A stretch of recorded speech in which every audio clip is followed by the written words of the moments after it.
প্রচণ্ড গরমে অতিষ্ঠ নগরবাসী, মানুষ হতে শুরু করে পশু পাখিও রেহাই পাচ্ছে না এই তীব্র গরম থেকে। এবছর 14ই এপ্রিল অর্থাৎ পহেলা বৈশাখ থেকে দিনে দিনে গরমের তীব্রতা বেড়েই চলছে হিটওয়েভ, আর একই সাথে ঘোষণা করা হয়েছে রেড অ্যালার্ট। তবুও আমাদের বের হতে হয় জীবিকার তাগিদে। রোদ ঝড় বৃষ্টি যাই হোক না কেন, জীবিকার তাগিদ কোনো বাধাকেই মান্য করে না। এইসব প্রাকৃতিক প্রতিকূলতার মাঝেই আমাদের বেঁচে থাকা, তবে চেষ্টা করতে হবে নিজে এবং পরিবারকে এ ধরনের অবস্থাতেও সুস্থ রাখার।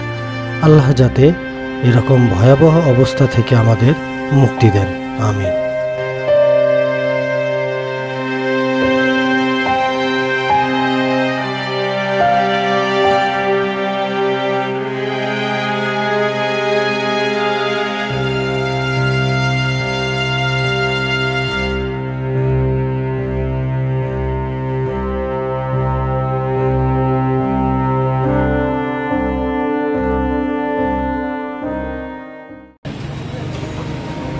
আসসালামু আলাইকুম এভরিওয়ান। আসলে নিজের একটা প্রয়োজনে বার হয়েছিলাম আজকে বাসার বাইরে একটু কাজে। আর রোদের যে তাপ আর যে প্রখরতা, আসলে মনে হচ্ছে না আর বেশিক্ষণ এই রোদে লাস্টিং করতে পারবো আমি। তো যাই হোক, আপনারা সবাই চেষ্টা করবেন এই গরমের সময়টা নিজেদের রিল্যাক্স রাখতে। আপনারা সবাই ভালো থাকবেন, সুস্থ থাকার চেষ্টা করবেন।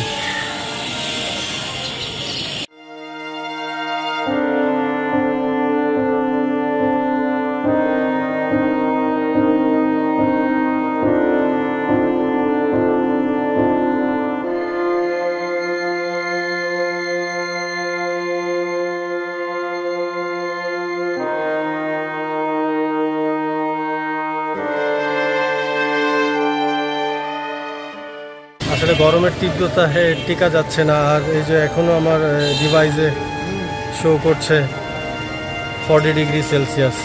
রাস্তাঘাটে আর চারপাশ যা দেখলাম, আসলে মানুষের মধ্যে খুব অস্থিরতা কাজ করছে এই গরমের জন্য।